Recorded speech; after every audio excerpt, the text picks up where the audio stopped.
Welcome, Aries. This is Regina. I have pulled for you from the Glyph Oracle the Jaguar card. And the key word here is perception. And this is a well-known symbol that is revered in many cultures. This particular card focuses on the Olmec, the Aztec or the Mayan cultures in particular. You can see the head there of the ancestral spirit energy. And the jaguar is revered for its agility, its keen perception, its mysterious nocturnal nature, a guardian spirit and protector. The nocturnal nature of the jaguar represents the journey into the shadow of the psyche, where intuition and inner wisdom reside, a conduit between the known and the unknown world. So this matches pretty well with the full moon in Capricorn energy, which is resonating in the universe currently when I'm doing this reading. And this for you is about your ambition. It's about your place in the world. It's about the way you identify socially as making a contribution to the world. So the Jaguar is really asking you to reflect on what motivates you, what your purpose is, what significance and satisfaction that you gain from the work that you do. Because this feels as though meaning is significant to the achievement that you are aspiring towards. So there's a lot of focus on Capricorn qualities like hard work, discipline, but the fine line between purpose-driven and conditioning. And I believe many of you are sorting that out as a result of a fairly comprehensive healing journey, shadow work that you've been doing for a while. So I'm going to do a Celtic cross reading. And what is crossing you is the moon. I'm going to lay out the cards first. What is your goal is 5 of wands here. Make sure. What is grounding you is the hangman.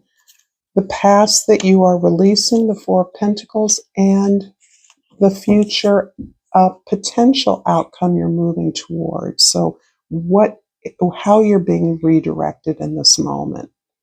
So the moon really is emphasizing that healing journey, that way in which you face your fears, particularly your fears about being successful, what success looks like, and why you feel motivated to be successful, how that is reflecting on your conditioning, how you've separated yourself or redirected yourself away from what others expect and towards what feels important to you, what reflects the contribution you want to make. And there are a lot of fears. The fear of success is real. It's legitimate. It is nothing to be ashamed of, although we often shame ourselves or are shamed by the recognition that we have fears about success. We have fears about things working out well. This can also be just really understanding better how you were conditioned to be accomplished, what you were expected to achieve, and how you may have redirected your energies at this time. The goal, your current goal is really about working with others, staying in the mix, staying involved in a team effort, in a project, in a discussion, in some discourse, in the debate. You want to be in there. You want to be participating. You have an opinion and you're going to give it. And this is important to you because you feel that there is more information that you have that others need. And so you're responding to that, even if it puts you in the center of controversy, you're not shying away from that. In the foundation, the hanged man. The hanged man is really about representing and accepting that there are sacrifices you have made, that you're willing to make in order to adjust your perspective to be better able to participate in a reasonably impactful way in this discussion, in this debate, in this effort to share information with others. So the hangman is about recognizing that you could be uh, inculcating a higher perspective. And by higher, I don't mean better, I mean one that is more inclusive, taking into account the various aspects or um, approaches to a subject or to certain experience in a way that allows you greater opportunity to be informative in the information that you're sharing with others. In the past, you're moving away from the Four of Pentacles, and this makes a lot of sense, particularly with the full moon in Capricorn, emphasizing what we hold on to, what we control, what we have, what we possess. This can be experience as well as money or safety. This is telling you that your experiences are is what is of greatest value in your effort to share information. What your experience has been, experiences that possibly you have held on to, you recognize as the foundation for your beliefs and values is something that has built for you the capacity to grow something of your own that is uniquely a reflection of you. At the same time, it represents a kind of holding back, a cautiousness to release what you have. There's something here about your privilege that you recognize that you're not willing to cede, or perhaps are endeavoring to understand how that privilege can be shared or experienced in other ways. This experience is most likely the experience of living, working, loving in your life that has been unique to your cultural experience in ways that may be different from those that are a part of your community, a part of this discourse or discussion or debate that you are engaging in. And moving towards the future, the Knight of Wands. This is all about growing. Your focus is on moving forward, growing. I feel like there is a sense of uh, uh, an experience that felt uh, immovable, unchangeable for you. But I think you recognize your past as something to build on, not a place to stay in. I think this represents what is static or what is the status quo for you. And you're now looking to ways to grow your expression, grow yourself, grow your understanding of the complexity of experience for your community. I'm going to pull the other parts of the Celtic cross with the Crow deck. I always want to call this the Raven. I'm going to put, wow, everything fell out. So the star clearly is first, the Seven of Pentacles, and the King of Swords, and the outcome, the Ten of Swords.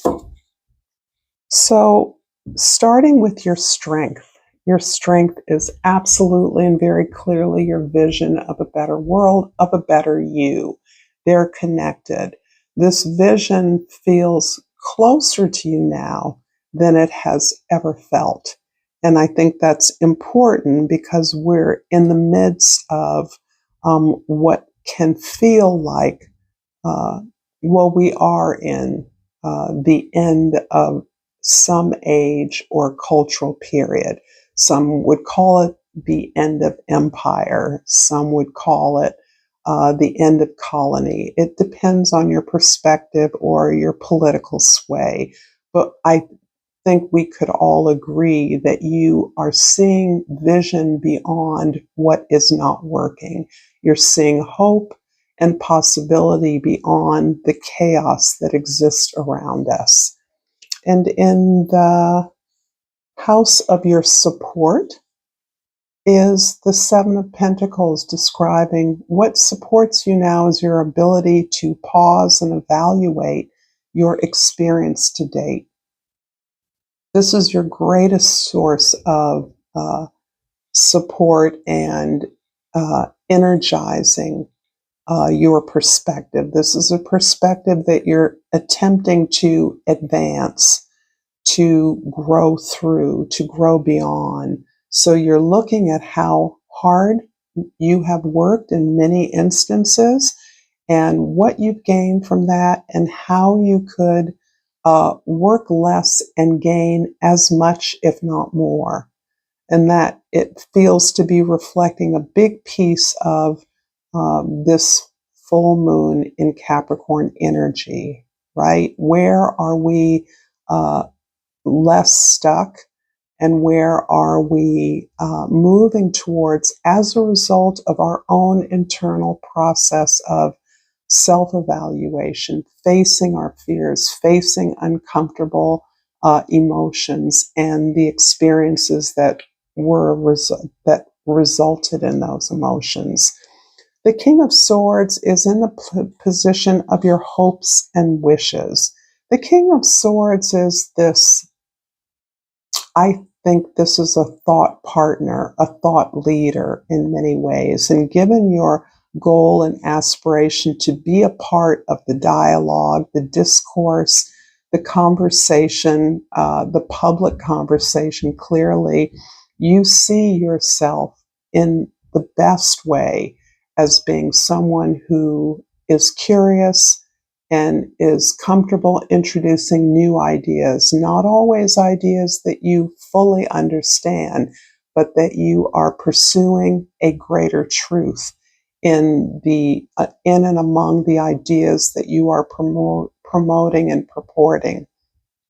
So this is also the idea that on the flip side of that, because hopes and fears are the reverse of one another, right? You enjoy being a mediator or facilitator of new ideas, but you also are aware that you could come across as uh, autocratic, as controlling, as critical, or as exclusive of ideas that, or individuals' ideas that you don't think are worthy of the discussion. So that's always a two-sided experience.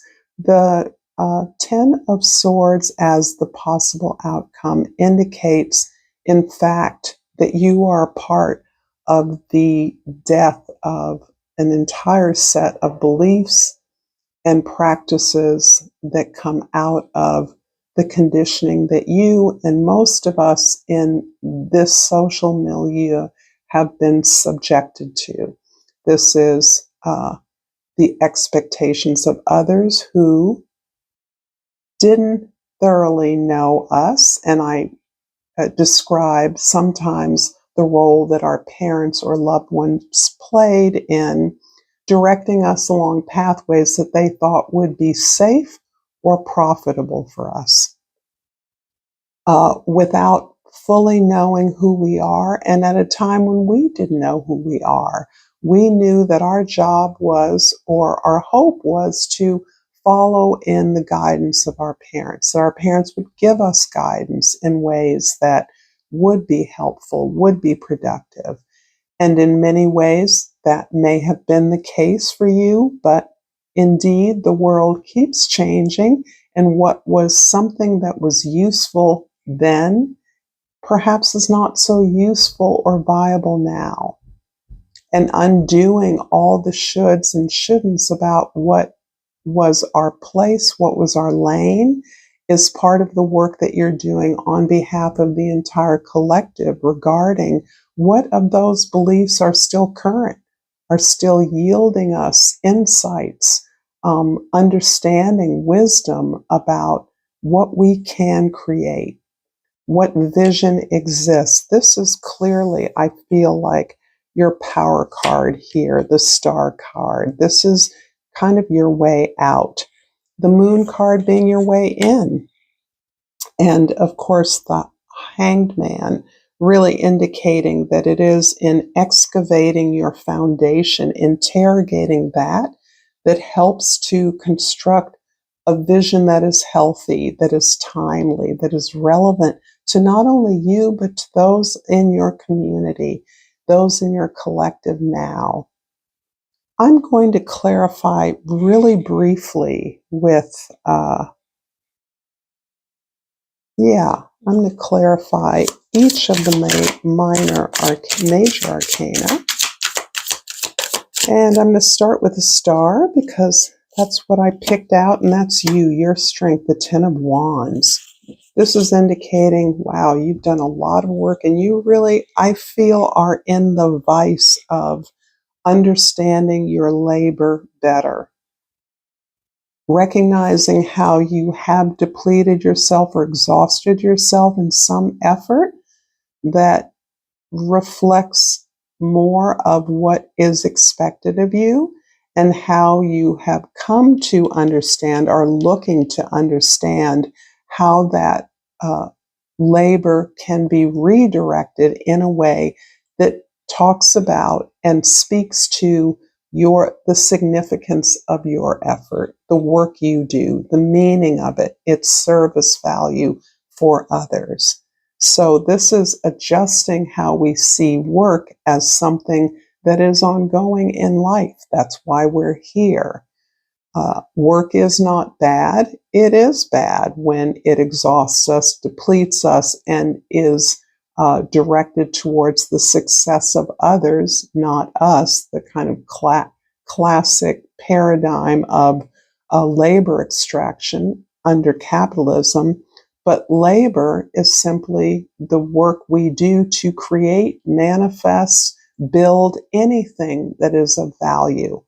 And when that comes from a sense of our own purpose and desire, then work takes on a meaning of devotion, of crafting, of loyalty, of effort, of discipline that is constructive, that's positive, that is life affirming, not depleting. So it does seem to me that you are focused on redirecting labor overall, perhaps the labor of your community, indeed the labor of yours, to what is meaningful, to what builds meaning and value for the collective. In the moon, which is your initial challenge, is the Queen of Wands. Oh, I like this, because I do see the Queen of Wands as really supporting the Knight of Wands here. This is your desire to grow. This is you understanding that the difficult work of really looking within, particularly at behaviors we're not proud of or that have caused us pain or suffering, there is overall a desire to simply expand on what comes from your inspired heart, from your the ideas and the new beginnings, the opportunities you see around you. So this is your ability not only to create, but to receive love, to accept recognition for the work you do, and to know that that is part of the same continuing producing and being valued for what you produce, being recognized. And for the Hanged One, I am going to clarify with the Knight of Swords. This is about your ability to do the work, to do the research, to find the ideas, to collect the information, to review the data in order to present it as information, as informative, as enlightening, as educational for others. So you are thoroughly comfortable in the realm of digging in and understanding better what your foundation is all about as an individual. So this understanding the perspectives of others is always in relation to our own.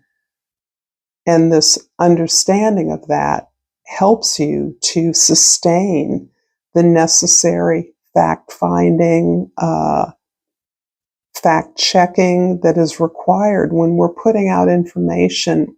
It has to be mediated by you. And that is a serious responsibility. And I think you would admit that, and I think that is comfortable for you. I'm going to do one more clarification of the 10 of Swords and the outcome. And the 3 of Cups. This is absolutely lovely. The 3 of Cups is that you're on this journey with other people you trust. You have allies, you have intimates that provide you the safety to experience and express your experience, the range of experience, the range of feelings that you have, not just the happy ones. But you do this as a way of not only purging experience and thus moving on, surrendering that, but celebrating the intimacy, the safety that you provide one another, the safety that ensures that you are exposing yourself to those that are respectful of that exposure, that are intimate and are willing to learn from you as you are willing to learn from them, that allow you that sounding board and that confidentiality that is essential to you working through a complex set of beliefs that have conditioned all of us. And this actually is a cause for celebration. Look how far we've come. Look how far I've come in really understanding the structure, the form that has produced me in this moment. And all of that seemed and seems still to be oppressive, controlling, unkind, uncharitable, selfish, how I am purging that on my own behalf, but on behalf of my greater understanding of what the world needs now and how I can provide that to others by way of information, sharing, discussion, discourse. I'm going to finish this reading, Aries, with a crystal oracle. Ooh, 2 popped out, and the moonstone I saw first. And the moonstone is resonating for me with your moon card here at the very center of this reading. And the key word is cycles. I'm in the divine flow of my soul rhythms and life cycles. Absolutely. This full moon energy in Capricorn, which will have occurred last week by the time you receive this reading, is all about our maturation, our growth, our wisdom. We're certainly capable for any task that we dream up for ourselves, but we have a lot of housework to do in order to be truly prepared and open for what it is we find, for the direction we move in. Thank you so much, Aries, for this reading. Until next time, namaste.